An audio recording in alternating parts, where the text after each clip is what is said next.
നോക്ക് ദീപ്തി, നിന്റെ ചുരിദാറിലെ കളർ ഫുള്ളും എന്റെ വൈറ്റ് ഡ്രസ്സിലായി. അയ്യോ, അത് കളർ പോകുന്ന ഡ്രസ്സാന്ന് ഞാൻ അറിഞ്ഞില്ലടി, സോറി. നോക്കണ്ടേ ദീപ്തി, എന്ത് വില കൊടുത്ത് വാങ്ങിച്ച ഡ്രസ്സാ അത്. അന്ന് കല്യാണത്തിന് ഇവിടെ ഇട്ടപ്പോഴേ എല്ലാവർക്കും ഇഷ്ടമായതാണ്. സോറി, എനിക്ക് അറിയാതെ പറ്റിയതല്ലേ. വേണമെങ്കിൽ എന്റെ ഒരു ഡ്രസ്സ് ഞാൻ നിനക്ക് തരാം. അത് കുഴപ്പമില്ലടാ, ഡ്രസ്സല്ലേ, ഇനി എടുക്കാലോ. എന്നാൽ ഇനി ഇടുമ്പോ നീ ഒന്ന് ശ്രദ്ധിക്കണേ. ഉം.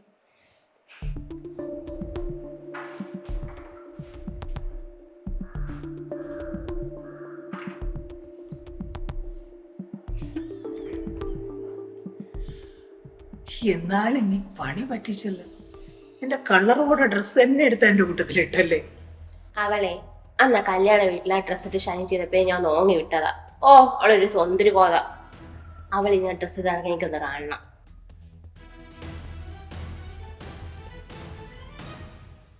ഇന്നലെ ഇല്ലേ അപ്പുറത്തെ വീട്ടിലെ ഗീത ഒരു നല്ല കല്യാണ ആലോചനയായിട്ട് വന്നു.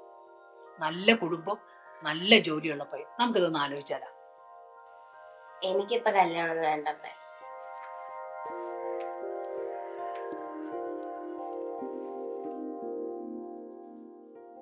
ആ മോളെ പരീക്ഷ എങ്ങനെ ഉണ്ടായിരുന്നു? നല്ല പാടായിരുന്നു അമ്മ, പഠിച്ച പോർഷനിൽ ഒന്നും ക്വസ്റ്റ്യൻ വന്നില്ല. എടി, നിനക്ക് പറഞ്ഞിട്ടുള്ള പണിയൊന്നും അല്ല ഇത്. നീ നന്നായിട്ട് തയ്ക്കൂലേ? ഒരു മിഷീൻ വാങ്ങിച്ചു വെച്ചിട്ടുണ്ടെങ്കിൽ വീട്ടിൽ നിന്ന് തച്ചൂടെ? ഈ PSC ഒക്കെ തലക്ക് ആൾതാമസമുള്ളവർക്ക് പറഞ്ഞിട്ടുള്ളതാ, വെറുതെ. ഞാൻ എഴുതി ഏതിലെങ്കിലും ഞാൻ ലിസ്റ്റിൽ വരും, എനിക്ക് നല്ല കോൺഫിഡൻസ് ഉണ്ട്. നീ പറയുന്നൊക്കെ ശരിയാ. നീ PSC എഴുതി ജോലി വാങ്ങിച്ചാലേ കാര്യമുള്ളൂ. അല്ലാതെ നിനക്കൊരു വരുമാനം വേണ്ടേ? എല്ലാ കാലവും ദീപക്കിന്റെ പുറകെ നടക്കാൻ പറ്റുമോ? ഞാനും ജോലിക്ക് തന്നെ അല്ലേ ശ്രമിച്ചോണ്ടിരിക്കുന്നേ. PSC ഒക്കെ എപ്പ കിട്ടാനാ? മൂക്കില് നര വന്നിട്ടോ? എടി, നിന്റെ അച്ഛന്റെ ഹോസ്പിറ്റൽ ചെലവ് വരെ എന്റെ ചേട്ടനല്ലേ നോക്കുന്നേ. നിനക്കതിൽ നാണക്കേടൊന്നും ഉണ്ടാവൂല, പക്ഷെ അത് അവർക്കുണ്ടാവും. നീ അവരുടെ കാര്യം നോക്കാനെങ്കിലും ജോലിക്ക് പോക്കൂടെ? കഴിഞ്ഞ 3 വർഷമായിട്ട് നീ എൻട്രൻസ് റിപ്പീറ്റ് ചെയ്യല്ലേ, അതിന്റെ കോച്ചിങ് ഫീയും എല്ലാം ചേട്ടൻ തന്നെയല്ലേ കൊടുക്കുന്നേ. അത് അവന്റെ കടമ, അല്ലാതെ ഭാര്യയുടെ അച്ഛന് മരുന്ന് വാങ്ങിക്കേണ്ട കടമയൊന്നും അവനില്ല. അവന്റെ അച്ഛനെ അവനെ കഷ്ടപ്പെട്ട പഠിപ്പിച്ച്, അങ്ങനെയാണ് അവനൊരു ഗവൺമെന്റ് ഉദ്യോഗം കിട്ടിയത്. അതുകൊണ്ട് അതിൽ നിന്ന് കിട്ടുന്ന വരുമാനം കൊണ്ട് ഈ കുടുംബം നോക്കേണ്ട കടമ അവനുണ്ട് കേട്ടോ. അമ്മ ഇത് ആരോടെ എന്നൊക്കെ പറയുന്നേ? ചേട്ടന്റെ ജോലി നമ്മളെ കുടുംബ മഹിമയൊക്കെ കണ്ട് ചേട്ടനെ വളച്ചു കയറി വന്ന് ഇവളോടോ? അവളിപ്പോ ജോലിക്ക് പോയില്ലെങ്കിലും ശിഷ്ടകാലം പുട്ടടിച്ച് ഇവിടെ സുഖമായിട്ട് ജീവിക്കാൻ പറ്റും. പിന്നെ ഈ ജോലിക്ക് പോകാൻ മടിയുള്ളവരാ ഈ PSC എന്ന് പറഞ്ഞ അതിന്റെ പുറകെ നടക്കണം. അതെ, നിനക്കാകെ അറിയാമെന്ന ജോലി പാചകമാണ്. പോയി എനിക്ക് നല്ലൊരു സ്ട്രോങ് ചായ ഇട്ടുണ്ടോ, അങ്ങനെയെങ്കിലും ഒന്ന് ദേഹം അനങ്ങ്.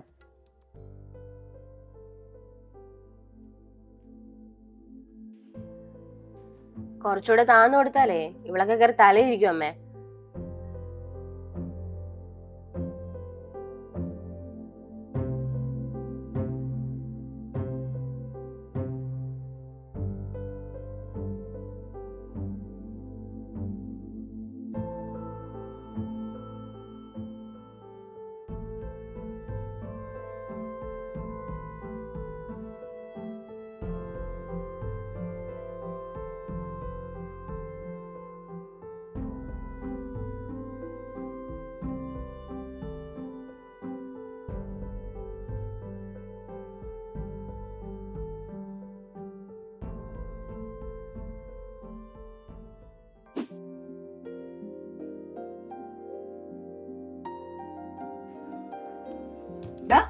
നിങ്ങളിത് എവിടെ പോണു?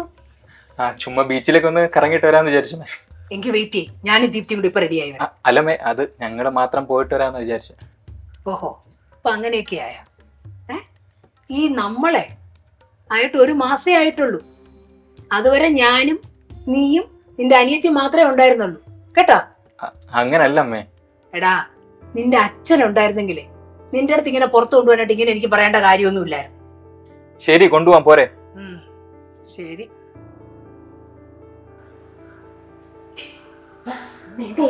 എല്ലാം സെറ്റായി, നീ റെഡിയാവും.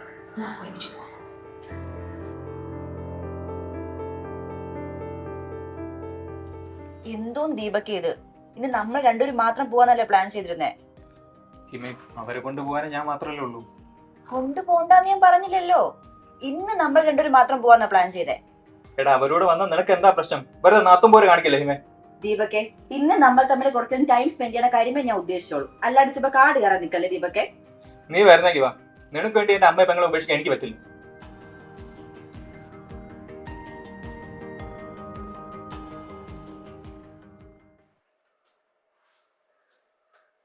നീ എന്നാ തുണിയൊക്കെ കഴിയുന്ന മടക്കി വെച്ചാ?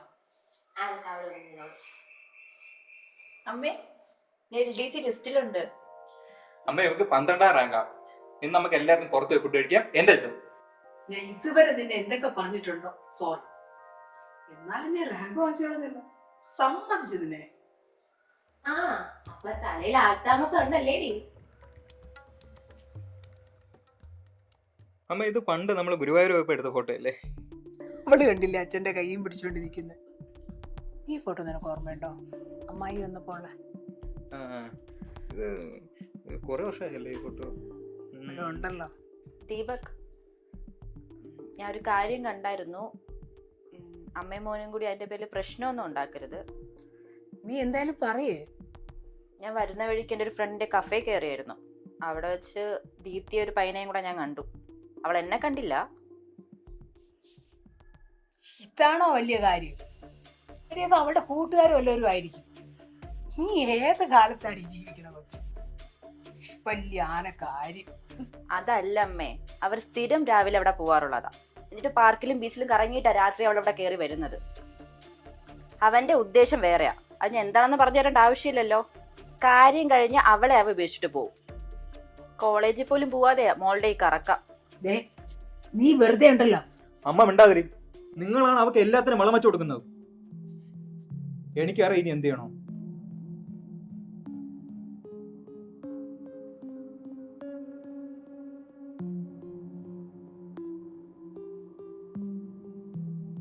എന്തടി ലേറ്റ് ആയ? ഏട്ടാ എക്സ്ട്രാ ക്ലാസ് ഉണ്ടായിരുന്നു. അമ്മ കഴിക്കുന്നുണ്ട്. നീ കഫേ കഴിച്ചില്ലേ? എക്സ്ട്രാ ക്ലാസ് അല്ലേ നിന്റെ? നാണുണ്ടോ നിനക്ക്? 3 കൊല്ലം എൻട്രൻസ് റിപ്പീറ്റ് എന്ന് പറഞ്ഞാൽ 1000 രൂപയാണ് നീ പൊട്ടിച്ചത്. അത് എങ്ങനെയെങ്കിലും എഴുതിയെടുക്കണമെന്നല്ല. അവിടെ ക്ലാസ്സും കിട്ടിയത് കണ്ട് അലവലതുകൊണ്ട് നിരങ്ങിട്ട് അടങ്ങും. അടങ്ങാനോ? അമ്മ ഇവിടെ കഷ്ടപ്പെട്ട് പഠിപ്പിക്കുന്നത് ഞാനാണ്. ഇത് ഹിമയത്ത് കണ്ടില്ലായിരുന്നെങ്കിൽ നമ്മൾ അറിയായിരുന്നത്. ഇവിടെ പിന്നെ വയറ് നിർപ്പിച്ചോണ്ട് ഇവിടെ കയറി വരുമ്പോഴായിരിക്കും നമ്മൾ അറിയുന്നത്. പിന്നെ വല്ല വിഷം വെച്ച് കഴിച്ചാൽ മതി. അതൊരു നിന്റെ എൻട്രൻസ് ഉണ്ടാക്കല്ലേ. ഒന്ന് ഈ കൊല്ലം നീ വല്ല ഡിഗ്രി കോളേജിലും കയറണം. ഇല്ലെങ്കിൽ വല്ല ജോലിക്ക് പോകണം. +2 ക്വാളിഫിക്കേഷൻ മതി ഏതൊരു DTP സെന്ററിൽ ജോലിക്ക് പോവാൻ.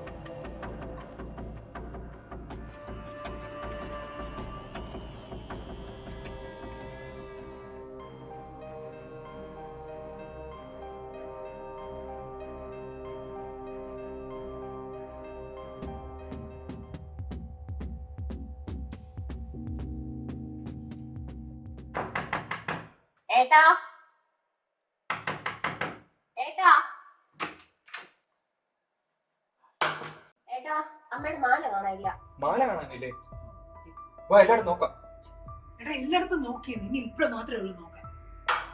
ഇവിടെയൊന്നും കാണാൻ വഴിയില്ല അമ്മ. മുറ്റത്തൊക്കെ നോക്കിയോ? അതെന്താ മാല ഇറങ്ങി നടന്നു പോവോ? ഇവിടെയൊക്കെ നോക്കിയേ, ചിലപ്പോ കിട്ടിയാലോ. ഇനി അതൊക്കെ നോക്കാം.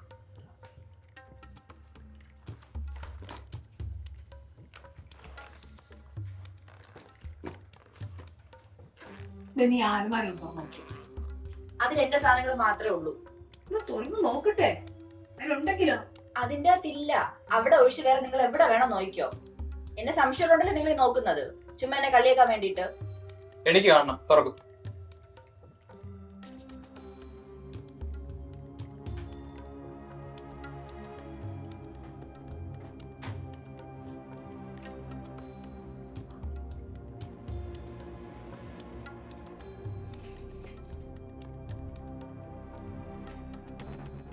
കള്ളി, പേരും കള്ളി. എനിക്ക് അപ്പഴേ അവിടെ സംശയം ഉണ്ടായിരുന്നു. നീ ഇത്തരക്കാരിയാണെന്ന് ഞാൻ കരുതിയില്ല കേട്ടാ. നിനക്കാ നീ വല്ല പണിക്കും പോടി. നാണോ ഇല്ലാത്തവളെ. സ്വന്തം ഭർത്താവിന്റെ വീട്ടിൽ നിന്നെ മോഷ്ടിച്ച് നിന്നെയൊക്കെ ഇവിടെ വച്ചോണ്ടിരിക്കാൻ കൊള്ളാവോ? അവിടെ നിനക്ക് കാശ് വേണമായിരുന്നു. നിനക്ക് എന്നോട് ചോദിച്ചാൽ പോരായിരുന്നു. ഈ പണി കാണിക്കണം. ഏട്ടാ ഇനി ഇവിടെ വച്ചോണ്ടിരിക്കാൻ പറ്റൂല. നാളെ സ്വത്തിന് വേണ്ടി വേണമെങ്കിൽ ഇവിടെ വിഷമായിരിക്കും അടുത്ത് കലക്കി തരാൻ പോകുന്നത്. ഇതിപ്പോ തന്നെ പോലീസ് അറിയിക്കണം. വിളിക്കുന്നെത്തി പോലീസിനെ. പിന്നെ ഞാൻ മോഷണ കുറ്റത്തിനകത്ത് ഏറ്റോടി. അവളെ ഒരു ഗവൺമെന്റ് ജോലി. നീ ഞാൻ ജോലിക്ക് പോണേ എനിക്കൊന്ന് കാണണം. വിളിക്കുന്നെത്തി. വിളിച്ചിട്ട് ഫോണ് ഹെമയുടെ കൈ കൊടു. ഹെമേ, നിനക്കൊരു ഗാർഹിക പീഡനത്തിന് കേസ് ഉണ്ടെന്ന് പറഞ്ഞു. എന്ത് വിളിക്കുന്നില്ലേ? അമ്മയും മോളും കൂടെ പ്ലാൻ ചെയ്ത് ഞാൻ കേട്ടായിരുന്നു. അമ്മ എന്റെ കൂടെ ഒന്ന് നിന്ന് തന്നാ മതി, ബാക്കിയൊക്കെ ഞാൻ ഏറ്റ്. എടി നീ എന്തോന്നാണ് ചെയ്യാൻ പോണേന്നെങ്കിലും ഒന്ന് പറയടി. അവളും ചേട്ടന്റെ കൂടെ ഒന്ന് പുറത്തു പോകുമ്പോഴേ നമുക്ക് അമ്മയുടെ ഒരു മാല എടുത്ത് അവളുടെ ബാഗിലോ അലമരയിലോ കൊണ്ടുവന്ന് വെക്കാം. എന്നിട്ട് നമുക്ക് ഒരു സീൻ ഉണ്ടാക്കി അത് അവിടെ നിന്ന് എടുക്കാം. ആദ്യമൊക്കെ ചേട്ടൻ കുറച്ച് പ്രശ്നം ഉണ്ടാക്കുമെങ്കിലും കുറച്ച് കഴിയുമ്പോൾ ഏട്ടനോട് അടുത്ത് ചിലപ്പോൾ സഹതാപം തോന്നും. മാല കിട്ടിയ ഉടനെ തന്നെ അത് പോലീസിൽ അറിയിക്കണം. പോലീസിലൊക്കെ അറിയിക്കണോ? അറിയിക്കണം, എങ്കിൽ അവൾ ആ ജോലി പോകുള്ളൂ. അങ്ങനെ ഇപ്പൊ എന്നെ മോശക്കാരി ആക്കിയിട്ട് അവൾ ആ ഗവൺമെന്റ് ജോലി വെച്ച് സൂക്ഷിച്ചിരിക്കണം. ഏട്ടാ ഇവിടെ കള്ളം പറയുന്നതാ. ഓഹോ, അപ്പൊ ഇതോ?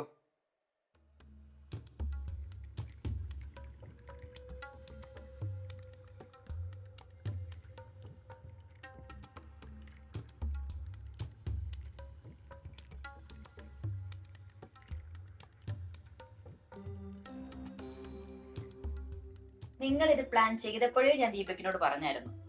ദീപക് ആ റൂമില് ഫോൺ ഒളിപ്പിച്ച് വെച്ചത്. നാണമുണ്ടോ എന്ന് ഞാൻ ചോദിക്കുന്നില്ല, കാരണം നാണമില്ലെന്ന് എനിക്കറിയാം. അതുകൊണ്ടാണല്ലോ ഇത്ര ചീപ്പ് പരിപാടി നിങ്ങൾ കാണിച്ചത്. അമ്മമാരെ മക്കളെ ശ്വാസിക്കുന്നതൊക്കെ, ഇവിടെ ആണെങ്കിലോ സപ്പോർട്ടും. അമ്മ ഇവളുടെ ജീവിതം നശിപ്പിക്കുമ്പോ കൂടെ എന്റെ ജീവിതം കൂടെ അല്ല നശിക്കുന്നത്. ദീപ്തി നാളെ വേറെ വീട്ടിൽ ചെന്ന് കയറേണ്ട പെണ്ണല്ലേ? അവിടെ അവളെ ഈ സ്വഭാവം കാണിച്ച അവളെ ജീവിതം നശിക്കൂലേ? എടി നാത്തൂനെ, ഇത്ര ചീപ്പ് പരിപാടി കാണിക്കും ഞാൻ വിചാരിച്ചില്ല. ഞാൻ കേസൊന്നും കൊടുക്കാൻ പോകുന്നില്ല, കാരണം ഞാൻ നിങ്ങൾ അത്ര ചീപ്പല്ല. പക്ഷെ ഇനി ഇമാതിരി പണിയെങ്ങാനുമായിട്ട് ഇറങ്ങിയ സത്യം ഞാൻ ചൂലെടുക്കും. അത് അമ്മയായാലും മോളായാലും.